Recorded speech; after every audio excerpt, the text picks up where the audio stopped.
Get ready to hear the truth about America on a show that's not immune to the facts with your host, Dan Bongino. All right, welcome to the Dan Bongino Show. Producer Joe, how are you? Producer Joe, how are you on this fine Friday? It's Friday. All right, in his best Wink Martindale voice. Remember Wink? Yeah, Martindale. baby. Hey, couple quick administrative notes. Dano. You're the best. Sure, man. baby. Thank you to Mike for the referee hat. Very funny. I couldn't figure out the name of it. And thank you to, I think it's Dave, for the cricket. I asked for a cricket sound. It's a fake cricket. It does make a sound. You'll hear it.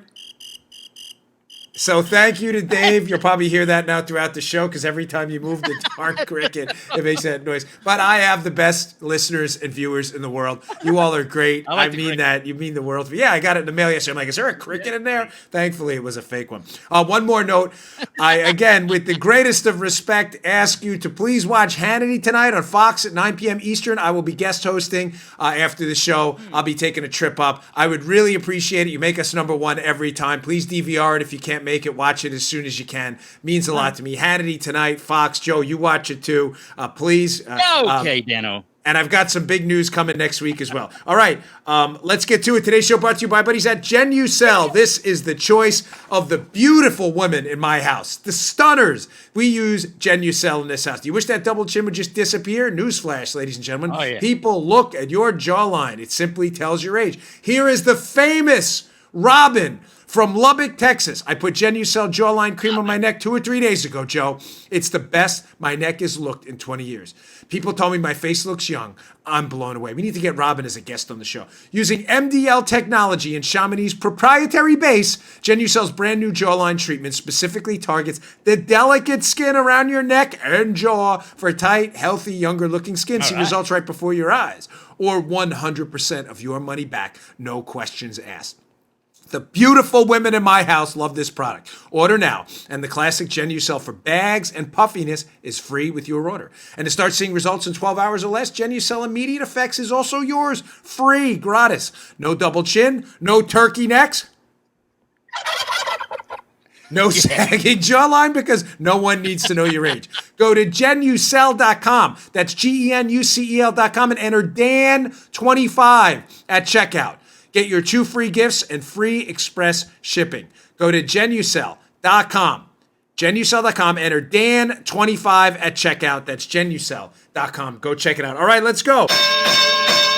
Nice. I almost got it. Almost there. Okay, first story, of course, is the debate disaster night 2. The Democrats have completely gone off they're like lemmings. You know, one gets a stupid poll, let's get free healthcare, and then they all follow him off the cliff. This was a bigger disaster than night 1. I'm here to give it to you in about 20 minutes or less, what you may have missed, and give you the lowlights of it, because there were no highlights. Again, I could give you a bunch of winners and losers, but the reality is they were all losers. There were no winning moments last night from the Republican perspective. Now, having said that, let me give you the biggest disasters of the night.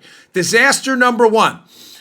Bernie Sanders has asked a very simple question, a question that has never resonated positively in the history of American politics.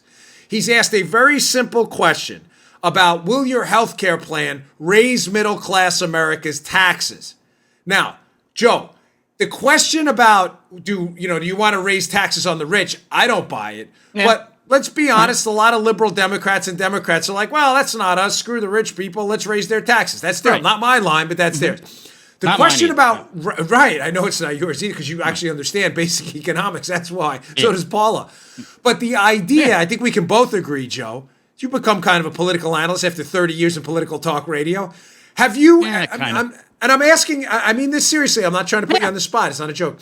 When you were doing talk radio in the mornings at WCBM for, decades, do you ever remember a politician, Democrat or Republican, serious question, who came in and said, I want to raise middle class, working class people's taxes too? Do you ever remember that?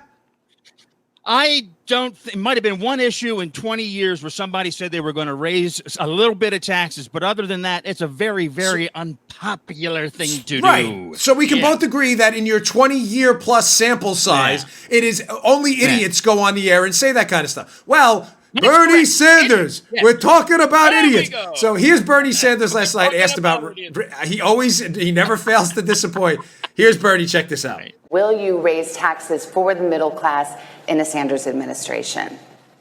People who have health care under Medicare for All will have no premiums, no deductibles, no co-payments, no out-of-pocket expenses. Yes, they will pay more in taxes, but less in health care for what they get. People will pay more in taxes. This is, ladies and gentlemen, this goes to show you a couple things. There's a couple of takeaways. I got, again, anybody can rant on this all day, but there are legitimate takeaways from this. Takeaway number one is Bernie's the most dangerous candidate in this race. I don't mean physically dangerous. I mean dangerous in the fact that he is an actual believer, Joe. No focus group of working class Americans that's supposed to give you a decent picture of how the country feels. Remember, it's a national race for the presidency, for the liberals that don't know this. Yeah. It's not a local race, right? No focus group of rational people will tell you raising middle class taxes is a winner. Folks, you may say, well, why is Bernie saying it then? Because for as much as I think this guy is nuts on his policy, I mean nuts, like unstable on his policies, folks, he's a believer in these policies. He's still a hypocrite. He's a limousine liberal. I tweeted out a picture yesterday of him sitting up in first class. First class? Why would you fly first class? You're a socialist, right? Everybody gets the same thing. Right, the foie gras. He's a foie gras eater. That's what he is. Everybody loves that. I get a lot of emails about that. Bernie's still a hypocrite, but he's a hypocrite who's a believer in his actual policies. I do not believe that maybe with de Blasio too, but the other candidates on the stage, I believe, are just liars. I don't believe they really believe higher taxes work. They just want power, okay? I just want to be clear. Bernie's a believer. That's takeaway number one. Takeaway number two, he really doesn't care about the ramifications down the line. He has now stood up twice, and I'll get to this later. One, for canceling your free market healthcare plan you have now that your union or whatever your employer gave you that you like. And secondly, he wants to raise your taxes. I will be stunned. I'm out of the predictions game, but I have to tell you that I will be genuinely astonished if he wins the nomination. I cannot believe more than, say, 30, 40% of the Democrat Party, and that's even being generous, buys any of this stuff he's saying. By the way, he also leaves out the rest. He's like, you will get health care. There will be no deductibles and premiums. Folks, that's because your health care is going to be rationed, okay? There is no money fairy and there's no health care fairy. If I could get one economics 101 point home to my audience that you can take, and I got a call from my brother the other day. He wanted to make a point to some lady in his job who was throwing some socialist nonsense at him. So I get a lot of questions. How do I argue this? How do I argue that? Folks, I can tell you, I do. I get it all the time. Yeah. If I could give you one nugget, one takeaway to argue and debate with your liberal friends about anything that involves economics, healthcare economics, whatever it may be, the price of college education, it is this. All resources in society are scarce. All of them. Water, clean water, food. Everything's scarce. Everything. A doctor's time. Scarce doesn't mean non-existent. It means it's not unlimited. It's scarce. Those resources have to be allocated. That's the fundamental component of economics, right? How do people make decisions to allocate scarce resources? Food, water, a doctor's time, computers, iPhones, supplements, whatever it may be, it doesn't matter. How do we allocate those scarce resources? Ladies and gentlemen, there are only two ways, and only two. There is no third way.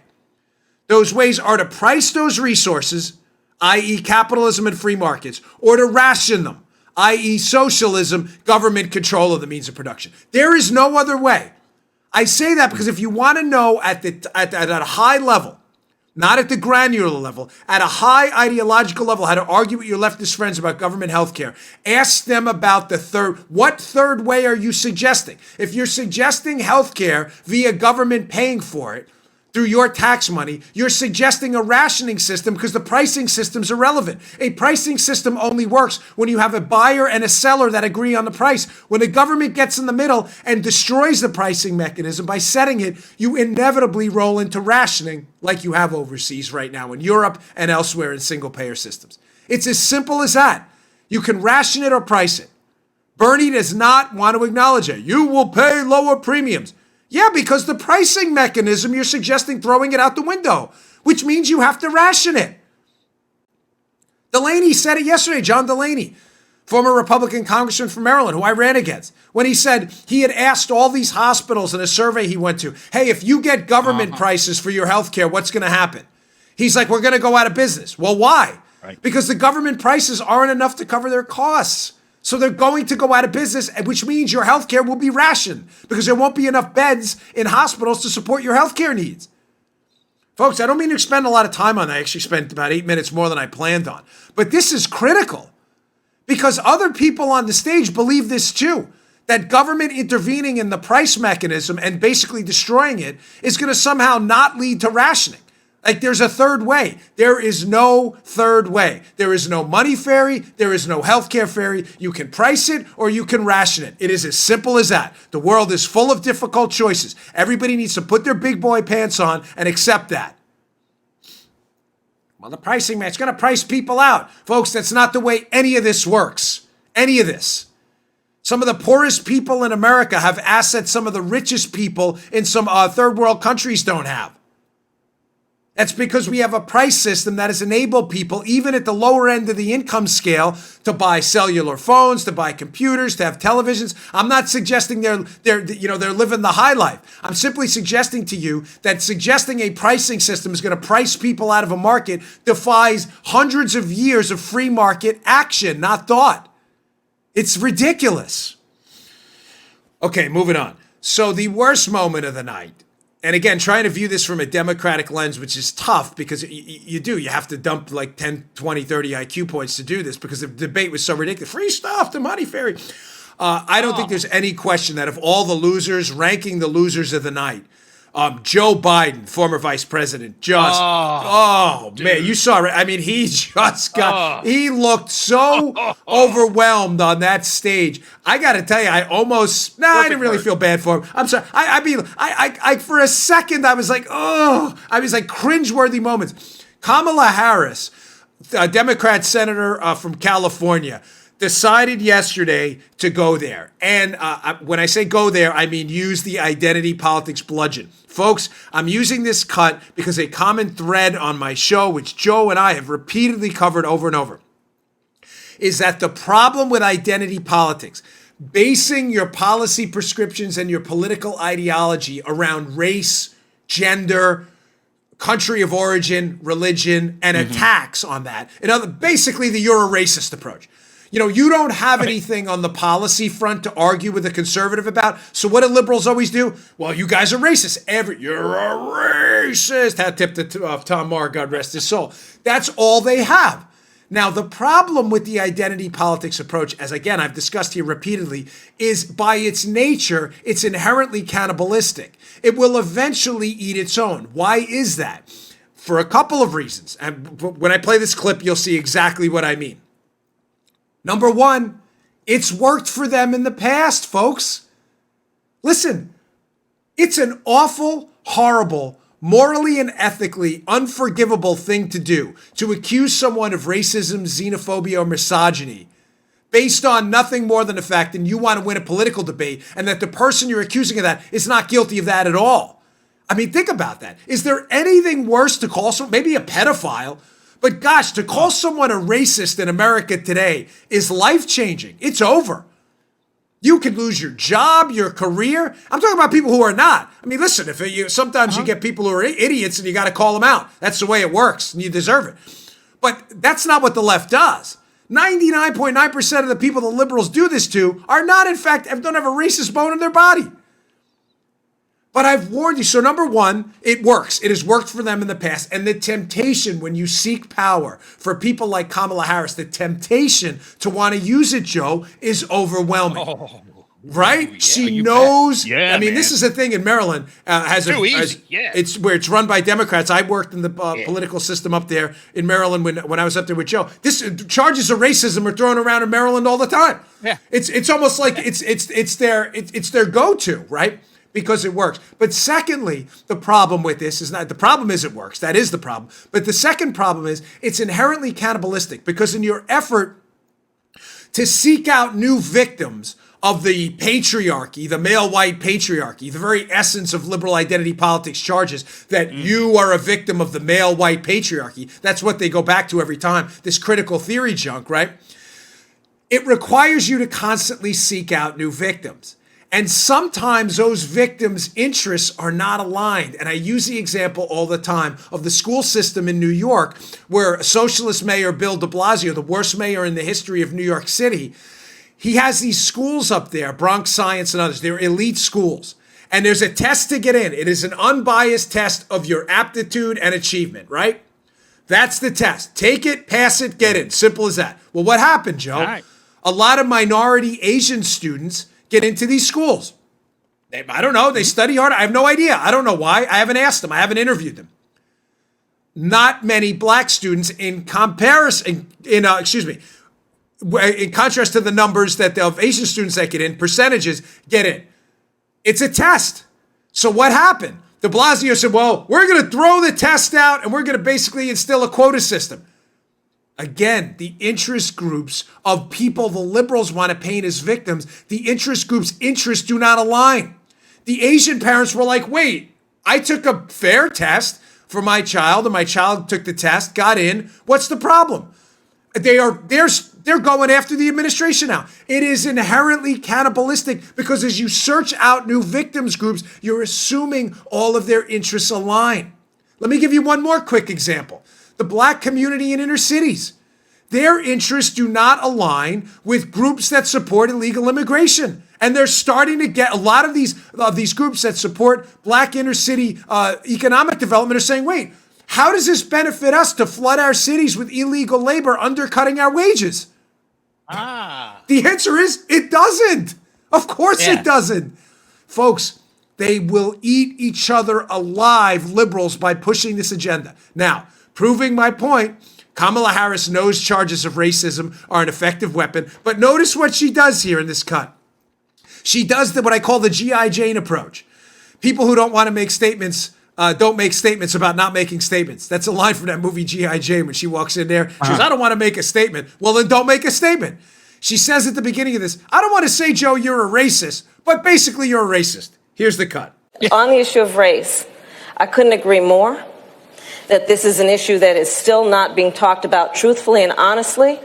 There is not a black man I know, be he a relative, a friend, or a coworker, who has not been the subject of some form of profiling or discrimination. Growing up, my sister and I had to deal with the neighbor who told us her parents couldn't play with us because we were black. And I will say also that in this campaign, we've also heard, and I'm going to now direct this at Vice President Biden, I do not believe you are a racist. And I agree with you when you commit yourself to the importance of finding common ground. But I also believe, and it's personal, and I was actually it was hurtful to hear you talk about the reputations of two United States senators who built their reputations and career on the segregation of race in this country. And it was not only that, but you also worked with them to oppose busing. And, you know, there was a little girl in California who was part of the second class to integrate her public schools. And she was bused to school every day. And that little girl was me.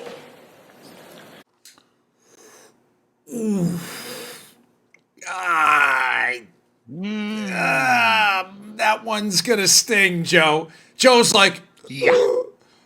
Now, very, very clever. And I mean that in a devious way, not in some laudatory way, okay? Very clever by Kamala Harris. Again, she takes the G.I. Jane approach. When you watch the movie, you'll remember that line. People who don't want to make statements don't make statements about not making statements. If you think Joe Biden is not a racist, why then are you lobbing charges of racism at him later? It is clear what she's insinuating. That Joe Biden's comments about working in the Senate with segregationists over this busing policy, it is clear she's calling him out for racist charges. Now, as I said, let's go back to the two rules of identity politics, the two not golden rules, but the 2 rules of coal, like coal you'd get at Christmas, because it's an awful thing. These rules are terrible. Number 1, it works or has worked in the past for them. Kamala Harris wants power. Joe Biden is in her way. He's leading in the polls. They can't knock him on his record because he worked with Obama, which was the most liberal president in American history. The liberal base votes, follow me here, folks, so they know they're not going to be able to attack him on policy. So what do they see? They say, well, Joe, when in doubt, we got to go back to racism. Where's that race card? Where is it? Every single time, buddy. Every time. I got Every time. There you go. Every single time they go back to it. Which segues inconveniently into what I told you in the second coal rule of identity politics. Because this is what you're going to get. Coal in your stocking every time you use it. Yeah. Eventually, it will turn back on you because it is inherently cannibalistic. You will have to eventually search out new victim classes whose interests do not align. I warned you. Now, showing you how damaging this is, in case you think I'm being hyperbolic or overestimating the effect of how awful these attacks were for Biden. They were, believe me. Are they going to knock him out of the front runners post? I'm not sure. The Democrat primary is so screwy now. Who knows? I mean, I thought Elizabeth Warren was done after the Charlemagne interview where he compared her to Rachel Dolezal, and that didn't turn out to happen. But here is CNN. This cut's a little choppy, but we can hear it. This is CNN, who's it, Nia Malika Henderson and Van Jones, talking about how Biden, who was Barack Obama's vice president, the most liberal president in American history, isn't woke enough. Woke, by the way, meaning like, aware of the social justice warrior crowd's lingo and everything. This is really damaging stuff. I think one of the problems that Joe Biden has is he already thinks he's woke on these issues around race and around gender, right? Preach. If you think about, if you think about something like Pete Buttigieg, I mean, you can sort of see the evolution in terms of wokeness and a lot of the younger white male politicians who have to acquire this language around race and gender and income inequality. In other words, ladies and gentlemen, if you don't learn the language of the social justice warrior, right? The non-pronoun calling people they instead of he or she. If you don't, that's just one example of many. If you don't learn the language of the modern day snowflake social justice warrior, you are finished. Folks, I can't tell you how damaging this is. And for those of you who didn't see the video, Van Jones is in the background there, like gingerly sipping a cup of coffee going, you better preach. In other words, he knows it too. That in this increasingly snowflakey social justice warrior Democrat Party, a guy like Joe Biden, an old white male, even though he worked for Barack Obama as his vice president, it doesn't matter. He's still not woke enough. You will never be liberal enough. The movement, ladies and gentlemen, is a cannibalistic movement. Don't ever, ever forget it. Now, one more on Biden, because this guy's the front runner. This is important. Again, to show you how damaging this was, Biden stammers through an answer. It's why I broke it up to the Kamala Harris charges of racism, even though she says he's not a racist, right? He stammers through an answer, and then about 3/4 of the way through it, he still has time left.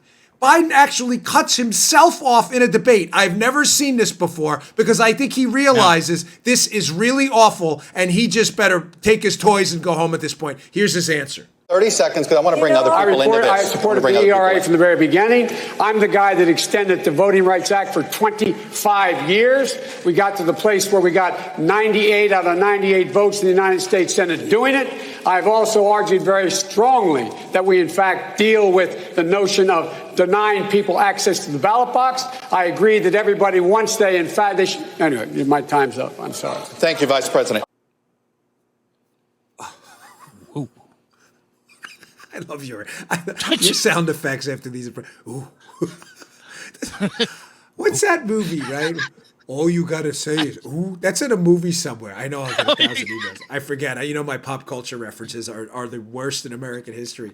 That's all you gotta say is, ooh. Oh, it's from Rocky. From Rocky, when they spit in a bucket or something like that. All you gotta say. Yeah. Oh, That is, who cuts themselves off? Ladies and gentlemen, again, I've run for office 3 times. I've been in probably well over 150 debates.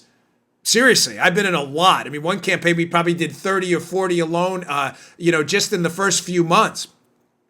You never, ever give up the mic if you don't have to. You always try to get a few extra seconds, right, Joe? You've seen these things. You get a minute extra. You get a minute, you take a minute 10. You get a minute 30, you take a minute 45. You never cut yourself off. Folks, the takeaway from this, again, Biden is in a world of trouble. Identity politics was absolutely going to ruin the left. It is eating the party alive right now. A lot of sane, rational Democrats, there are a lot out there, are starting to realize it too. I saw a couple tweets last night. Democrats watching this debate. I'm assuming people are telling the truth because they're blue checkmark folks I trust, but people who are watching debates with Democrats are like, I can't believe this is my party. They're in a lot of trouble, folks. Okay, I got more coming up, including Bernie Sanders. Wait, just stay tuned. This is peak. We've reached peak Bernie, which is hard to believe. Yeah, it gets better.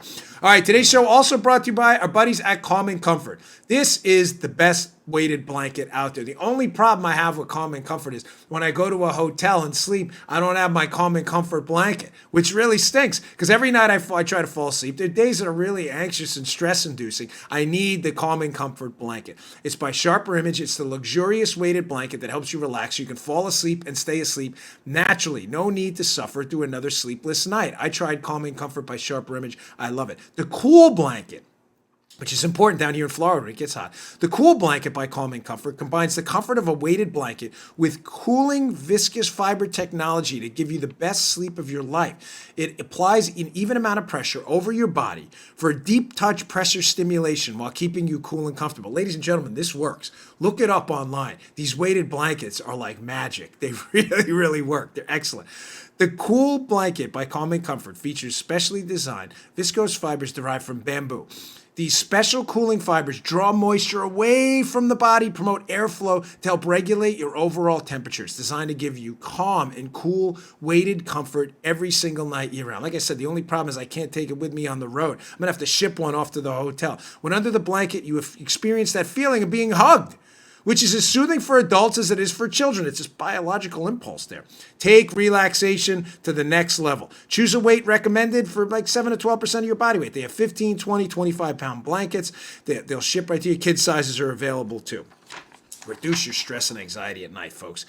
The Calm and Comfort weighted blanket, comes with a 90-day money-back, anxiety-free, stress-free, best sleep of your life guaranteed from Sharper Image. You won't need it. You're going to love it. Right now, just for our listeners, go to calmandcomfortblanket.com. Use promo code Dan at checkout, and you'll get an astonishing 15% off the displayed price. You will love this product. Again, that's calmandcomfortblanket.com. Use promo code Dan for 15% off. Claim your special discount today. Calmandcomfortblanket.com. Promo code Dan. You are going to love, love, love this product. All right, getting back to it. As if Bernie couldn't get any worse, and I told you the dangers of Bernie Sanders is Bernie's an actual believer. He is a believer that this stuff works.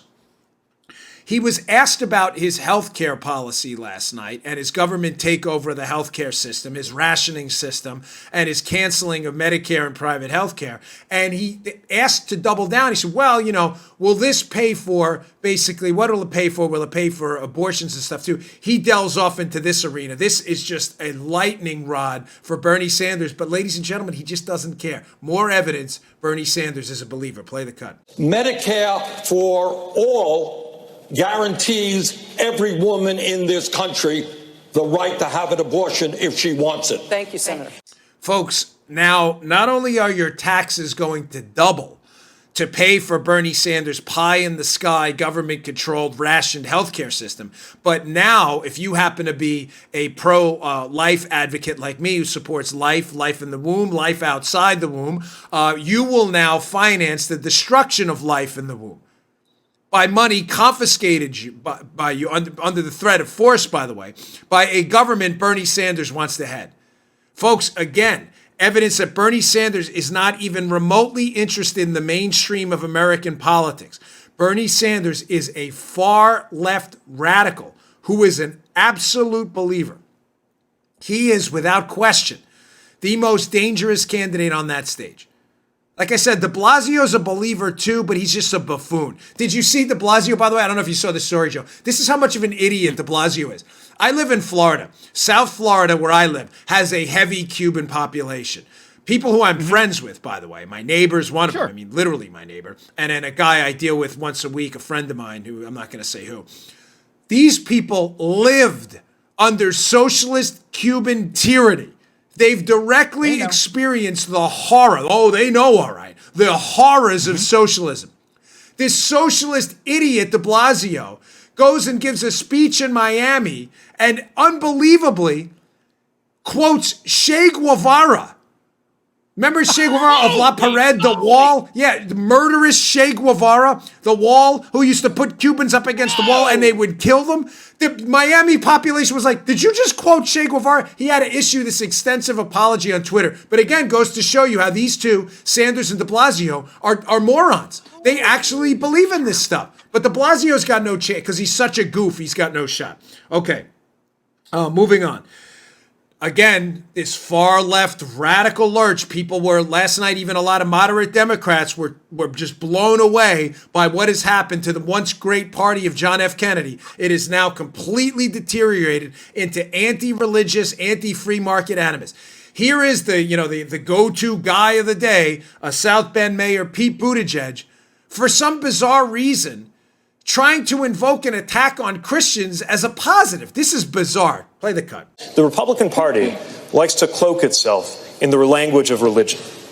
Now, our party doesn't talk about that as much, largely for a very good reason, which was we are committed to the separation of church and state, and we stand for people of any religion and people of no religion. But we should call out hypocrisy when we see it. And for a party that associates itself with Christianity, to say that it is okay to suggest that God would smile on the division of families at the hands of federal agents, that God would condone putting children in cages, has lost all claim to ever use religious language again. Vice President. Okay, nobody's saying that. I don't know what you're talking about. Yeah.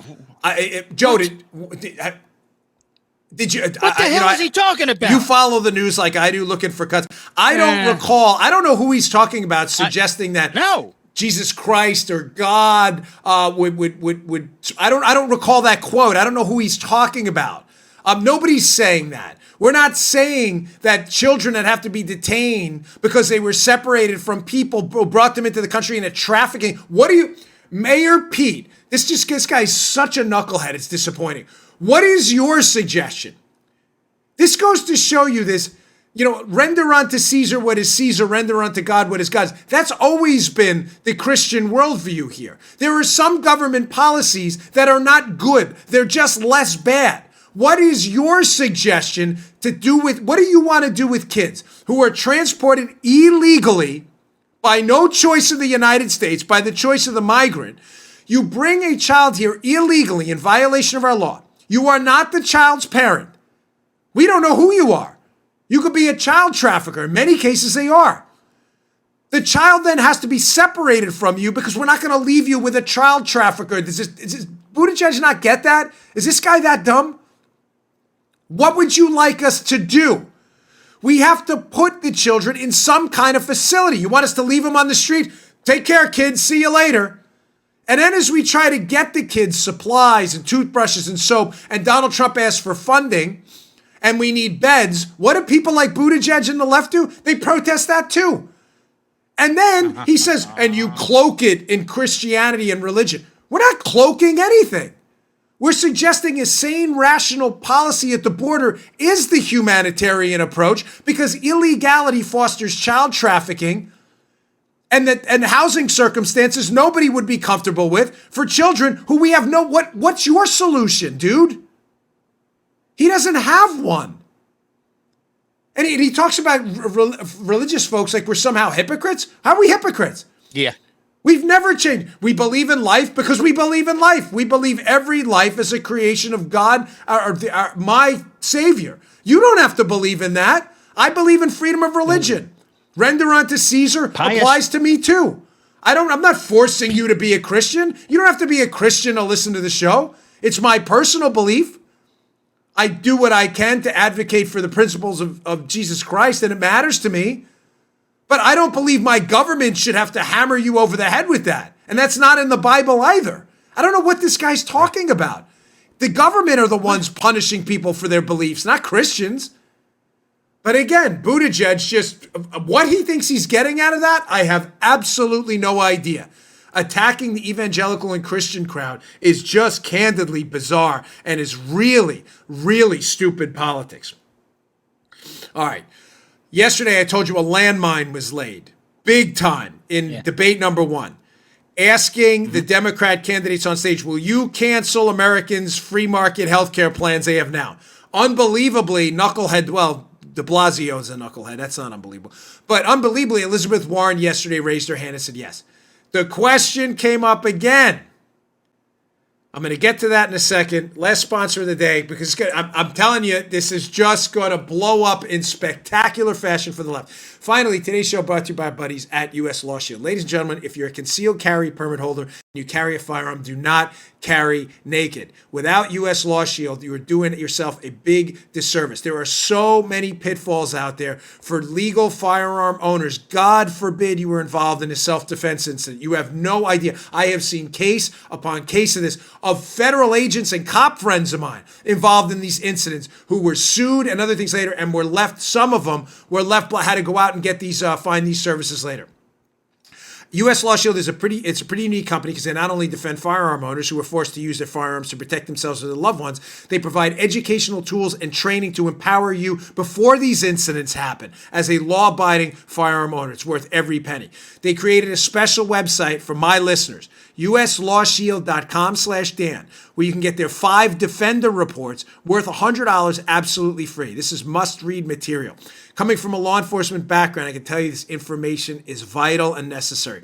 Forget politics for a second, folks. This is about being a responsible firearm owner. You will be amazed at the number of legal potholes and scenarios you didn't think of, which is why these Defender reports are so valuable now, not after the fact. This is a limited time offer. Get your free reports today at $100 value at uslawshield.com/Dan.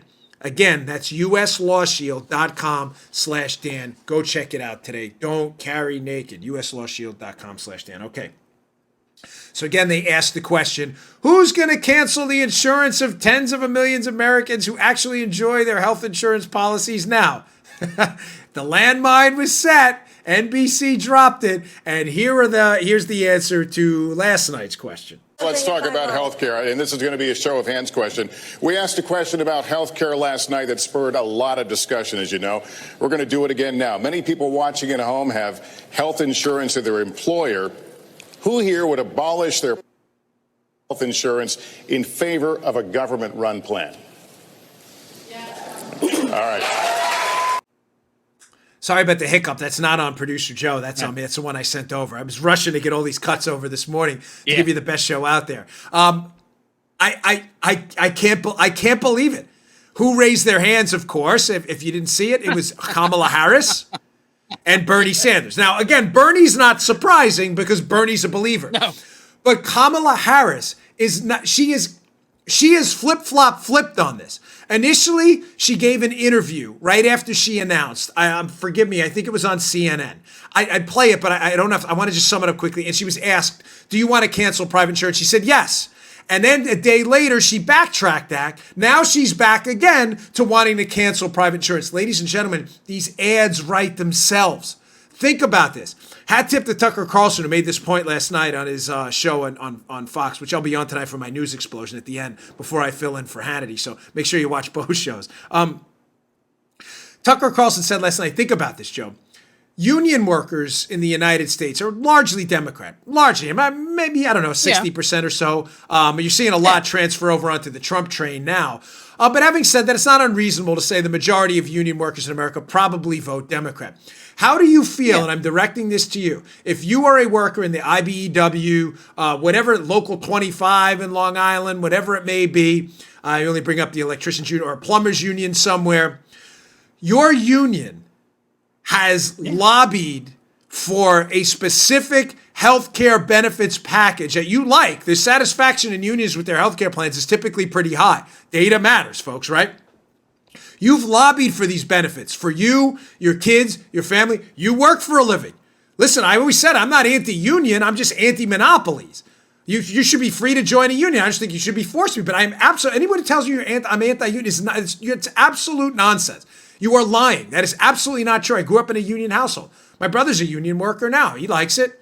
He'd probably join again tomorrow. Great. Good for you. That's terrific. It's good to have someone lobbying for your interests. How do you feel if you're an IBEW worker, International Bureau of Electrical Workers, Local 3 in New York City, right? And your union is lobbied for this terrific package of benefits. Finally, you're working, you're busting your butt every day. You're in work at 6 o'clock, whatever it may be in the morning. You're laying wire, you're cutting wire, you're bending cable, whatever it may be. And all of a sudden you find out that plan your union lobbied for is now canceled when Bernie Sanders is the president and Kamala Harris and Elizabeth Warren all raising their right hands. You want to cancel private insurance? I want to cancel it. De Blasio? I'm not kidding. I'm asking you a serious question. How does that make you feel? That these benefits you lobbied for have now thrown you into a pool with 330 million Americans, some of which who haven't lobbied for those benefits.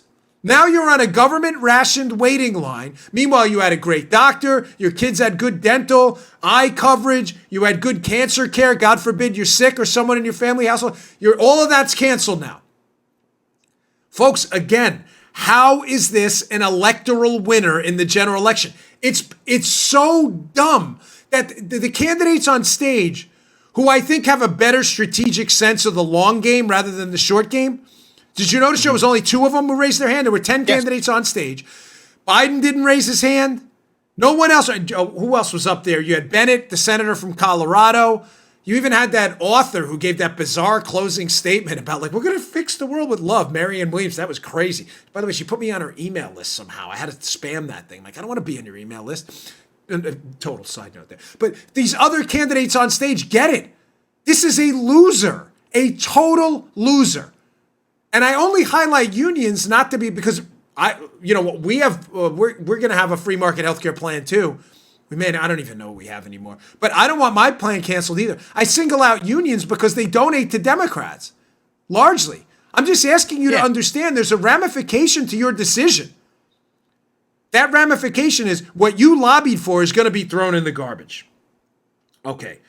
This is unquestionably where I saved it for the end. This is the worst moment of the night. I was really floored when I saw this. I hope I'm not being hyperbolic when I say that, and I hope I'm not teasing it too much.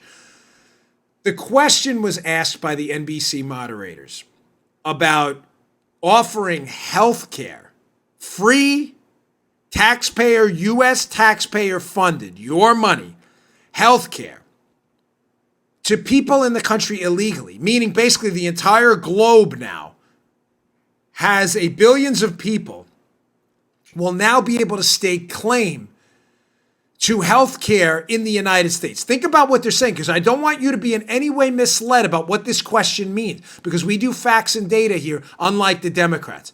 If you are going to offer health care for illegal immigrants, people who have no legal right to be in the country, you have essentially obligated U.S. taxpayers to pay for the health care of the entire globe as long as they can get into the United States legally or illegally. Please correct me, email me if I have in any way analyzed that situation the wrong way. If your legal status in the country is entirely irrelevant, just get here and you will get our taxpayer funds to pay for your health care. How have you not staked a claim for the entire globe to get health care for free in the United States? The question is asked. There are 10 people on the stage. Will you give health care to illegal immigrants?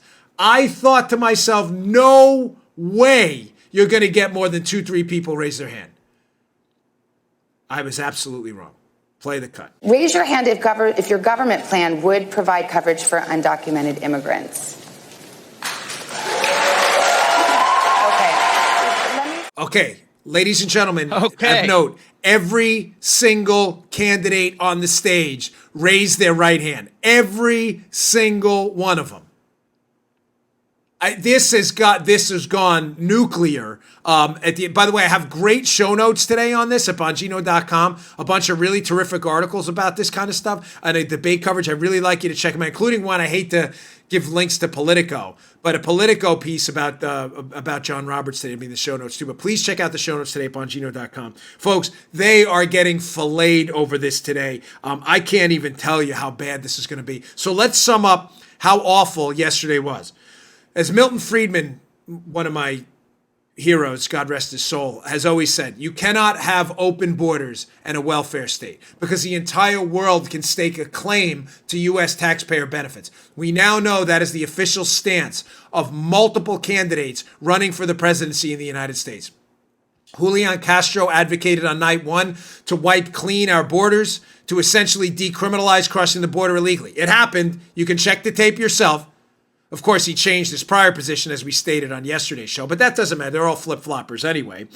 So now we are back to arguing for open borders and a welfare state, which is a mathematical impossibility and a national security nightmare. That's your Democrat Party. Secondly, we're back to advocating for the cancellation of free market insurance. Your healthcare plan will get canceled, a doubling of your tax dollars, and a complete meltdown of the U.S. healthcare economy. I'm not suggesting private insurance has all the answers, but I'm here to tell you all of your problems are being caused by government in the healthcare arena. No doubt. Big, big trouble ahead. Okay, I'm going to try to zip through a couple more stories. There was other news yesterday. Trump is just the greatest troll in the history of Twitter. He just is. He drives the left crazy, and they keep taking the bait. So he's at the G20, and he's sitting down with Vladimir Putin from Russia, which, of course, you're going to get the question from the media. Are you going to tell Putin not to meddle in the election? So listen to this audio. Check this out. This is a legit question. A reporter, are you going to tell Putin not to meddle in the election? Watch the response.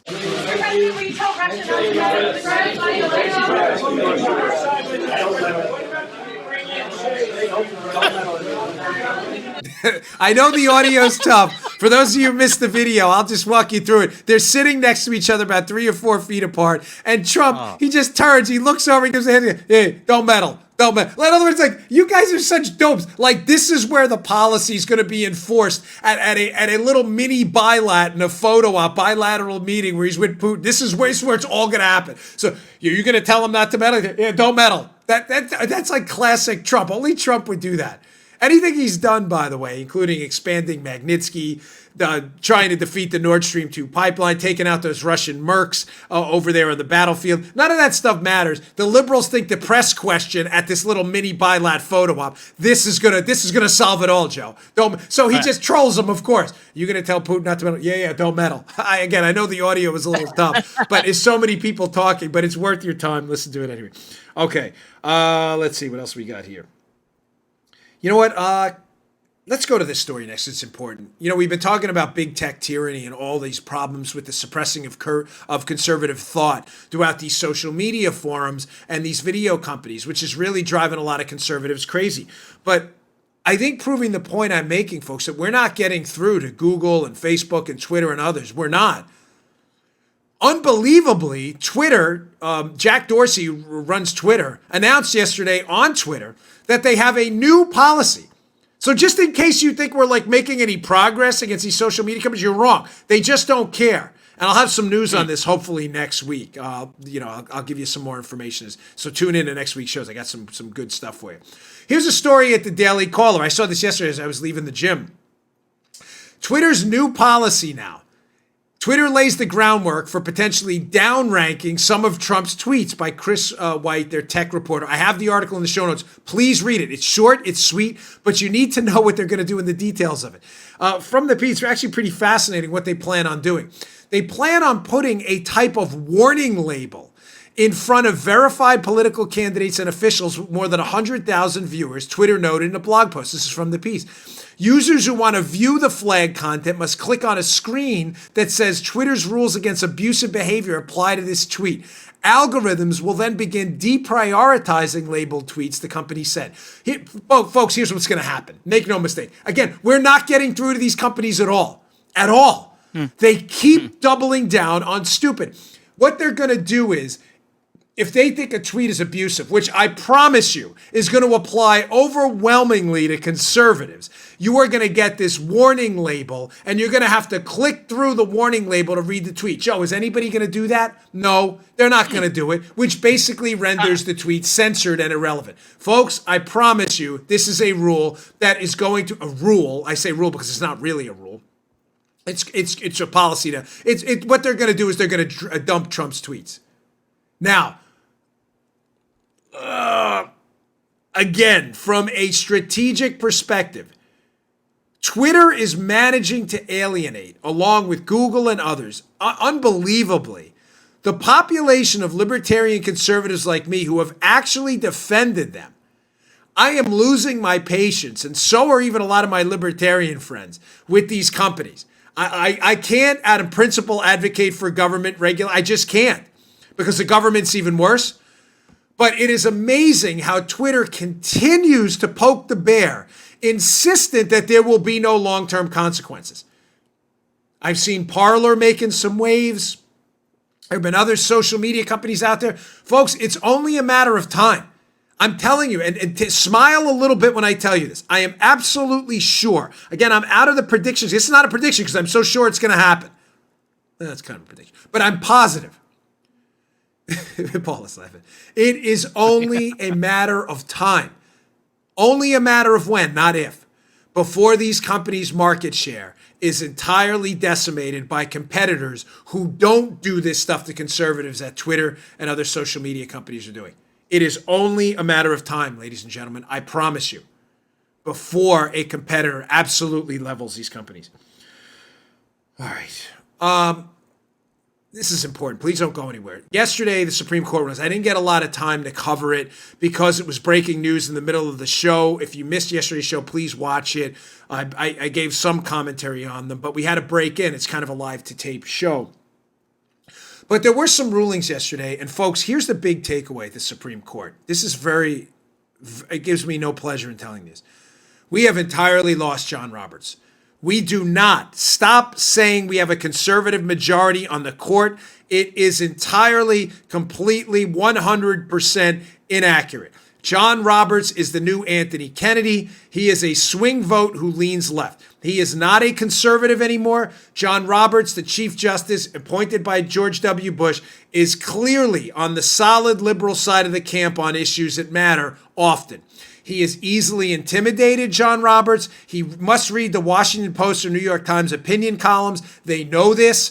They write columns before a prominent case is going to be heard. They know they'll scare him by threatening him in his reputation, and John Roberts caves.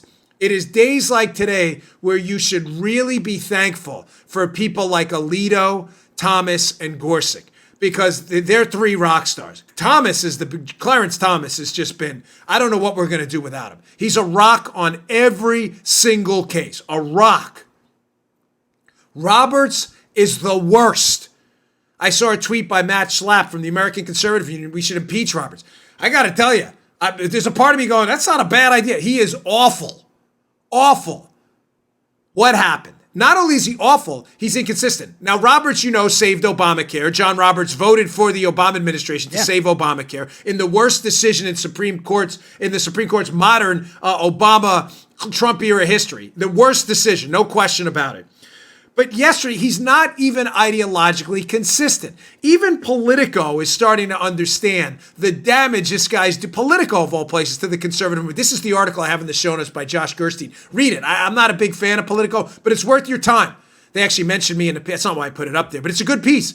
Title, Conservatives Blast Roberts as a Turncoat. He is. They cite some of my tweets in the piece. He's terrified of the liberal op-ed pages. Now, the Wall Street Journal did an amazing analysis of how Roberts, not only is he a turncoat, but he's not even ideologically consistent. He can't even get his own story straight. This is a little complicated, but it's definitely worth your time. Wall Street Journal piece. This is a good one.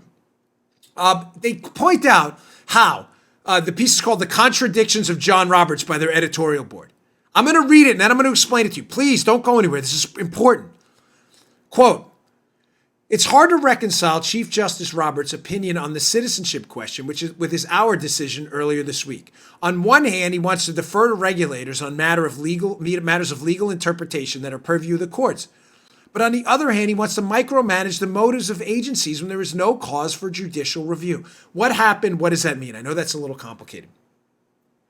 The day prior, Roberts voted with the liberals on this Auer, A-U-E-R case, which basically says that they will defer to executive agencies to interpret their own rules. In other words, folks, very simply, bureaucrats under the executive branch, if there's a rule that's written, Joe, that's not clear and has some ability to wiggle in it, that we should defer to those executive agencies to manage that rule and basically enact it. You get what I'm saying? Does that make sense? In other words, the simplest way possible. Number one, here's Roberts earlier in the week. Trust the bureaucrats, right? Let the executive agencies do their thing. That's Roberts earlier in the week. Yet when it came to the citizenship question on the census, where Roberts voted with the liberals again to strike down the citizenship question on the 2020, are you a citizen or not? A reasonable question. Amazingly, Roberts writes the majority opinion with the liberals. We've lost him. And he says the exact opposite, Joe. The exact opposite thing. Even the Journal called him out. They're moderates at best. In the citizenship question, he says, don't trust the Department of Commerce and these agencies. In other words, he says their legal reasoning for putting the citizenship question on was perfectly fine. You've got to read his opinion. He has no issue with the legality of it. He just says, but the way they have explained it is no good, so we don't trust them. Brother, what is it? Is it trust the bureaucrats, like you said earlier in the week, or is it don't trust the bureaucrats, like you said yesterday? Ladies and gentlemen, this guy is lost. There is no conservative majority on the courts, period. He is a swing vote who leans left. Now, Trump toucheed him by saying, all right, we'll delay the printing of the census documents when I get you a reason, which was really a solid move. But Roberts is a lost cause. Please read the Politico piece. It is absolutely worth your time. This guy is real trouble. Forget Roberts. It's over. This guy is no conservative and no originalist. He is unquestionably leaning left, if not liberal, on the cases that really matter. All right, folks, thanks again for tuning in. I had a few more stories, but we'll get to them. Again, I have some really terrific news coming next week. I'll keep you updated on, so stay tuned there. Tune into next week's shows, and thank you for another great week. Please check out our YouTube channel, youtube.com/Bongino. I'd really appreciate it if you'd subscribe. It matters to me. Subscribe to the audio show on Apple Podcasts, iHeart, and SoundCloud. It's also free to do that. All of these subscriptions are free. And don't miss me on Hannity tonight. Set your DVR. If you can't watch it, I'm taking a flight up in a little while. Thanks for another great week. I'll see you all on Monday. Good day, sir. All right, today's show is brought to you by our buddies at Brickhouse Nutrition. They make one of the finest nutrition supplements out there. Hey, here it is. Field of Greens. Field of Greens. Now, you'll notice that's empty. Why is that empty? Just like my bottle of Foundation, their other great product. I use this. This is the finest fruit and vegetable supplement out there. This is real food, Field of Greens. This is not cheap extract. This is real ground up, healthy fruits and vegetables, the key to a long, great, healthy life. Your cognitive abilities look better, feel better, perform better. Field of Greens, it's your fruit and vegetable insurance. I love it. Use the product twice a day. It tastes great. This is real, healthy, high quality fruits and vegetables. Think of it as your fruit and vegetable insurance for a long and healthy life. Go to brickhousenutrition.com/Dan. Pick up a jar of Field of Greens. This is empty. I need some more because we use it, me and my wife too. Field of Greens, available at brickhousenutrition.com/Dan. That's brickhousenutrition.com/Dan. Pick it up today. You just heard The Dan Bongino Show. You can also get Dan's podcasts on iTunes or SoundCloud. And follow Dan on Twitter 24/7 @DBongino.